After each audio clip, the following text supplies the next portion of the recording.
Alright, it's getting close for me to have to do my LP system, so I'm going to kind of go do an overview on it. I looked at a lot of the RV stuff, didn't quite meet my needs, so I went ahead and designed it out like a house. This one here is my first stage regulator. This is the one that's going to take it from the high pressure from the tanks and step it down to 10 psi, because you need it to have it at 10 psi for your second stage regulators. And this one is a believe it or not, a 1 million BTU, so I think that's that'll be more than enough. On the threads, I'm using a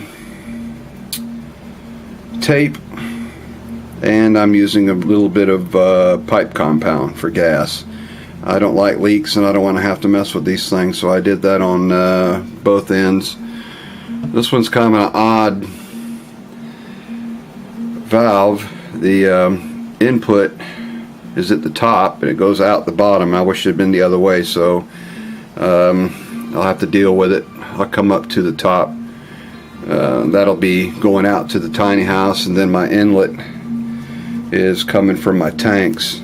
And the way I plan on doing that is I'm going to have a T underneath it. The two sides will be where my tanks hook up, and then the bottom will be a trap. LP is not like natural gas. Natural gas is real clean. You don't have a lot of junk in it to worry about. LP undoubtedly is a little bit differently, what I've been reading about it. So that bottom one will go down about 12, 18 inches, and that'll be my trap. And then the one going up will feed my regulator. And then that way, I just don't want any gunk getting up in my regulator. You know, if they overfill your tank or there's something in it. Once you get to the out there, underneath I'll be running 1/2 inch is the main backbone, and this is reducing T. This goes out to a 3/8. My heater and my cooktop, I'll just be using those little Campco, I think they're 50,000 BTUs or something like that. It's more than what I need for my cooktop and my small heater. And then with the Campcos, with any of the valves, you've got your drain, you've got to put this thing vertical. So what I'll do is I'll have a T that's going to go out to my device, and then I'll put a T in the opposite direction, and it'll tie into that main spine. And then that way, if there's anything that needs to drain out. Now these things aren't even rated for indoor use, so these are all going to be underneath my tiny house. I'm not going to have any regulators inside the house itself. So I've got one for my range, one for my heater, and I'm setting up exactly the same way. And then this is the stuff I'm using to seal it with. There you go. That's rated for LP, and you use the yellow tape, of course. Don't use the white.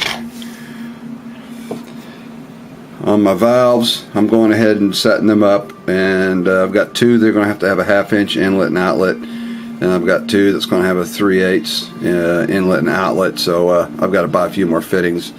I'm getting a count now. Well, these are just regular 1/2 inch, not 1/2 inch, but 1/2 psi, 1/2 inch thread shut-off valves. These go downstream from your pressure regulators. These second stages are 11-inch water column coming out, and that's almost a 1/2 psi. So these valves will work fine. And I've got 4 of them I've got to set up. Now as it continues down, this is where it kind of gets strange. This is a regulator that I'm going to be using for my dryer and my hot water heater. This is a 1/2 million BTU, and it's preset to have 10 psi come in and 11-inch water column out. It's all preset, so I don't have to tweak it. And same thing with it. I'm using the pipe dope and the Teflon tape. Now these are going in my equipment shelter because I didn't want to leave these outside. Underneath there just wasn't any way to get it vertical for the drain. So you can put these in an enclosed area, but there's usually a vent screen right here. You've got to take that out and run that, and I'll run that through a hole in the bottom of my equipment shelter away from any kind of combustible sources in case the valve has to blow something out, and you don't want it near a combustible source. I've got a 1/2 inch male pipe thread to a 1/2 inch flare I've got to put on the bottom, same as I got on top. It's like I said, I got 2 of these, and those are both to go in the equipment shelter and take care of those. Now these are good pressure regulators. I don't know about the Camco, what's going to happen to that, but these are good regulators. I'm going to post the link in the description if you're interested in that. But I'll be running a 1/2 inch flare out the bottom for the vent, and then 1/2 inch on there. The heater will be hard piped all the way up with the shut-off valve, because it's not going to move around, so I don't need to use a flexible line. The dryer I will. I'll have to measure and see what size dryer I want. Dryer, gas line, little flexible jobs, and see what I need for that. But I won't measure that until I get these mounted. And when it goes with gas, don't listen to a damn thing I say. I don't want anybody blowing themselves up. You need to do your due diligence and research this stuff. So I did work on the tiny house this weekend on some steps and things like that, but I'll post that in a different video. I've got a little bit more I want to do before I put another video.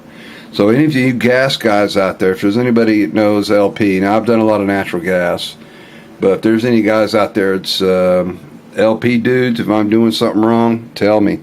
I'm not going to get butthurt if somebody tells me some constructive criticism or some information. So like I said, do your due diligence and don't blow yourself up. This is the important part.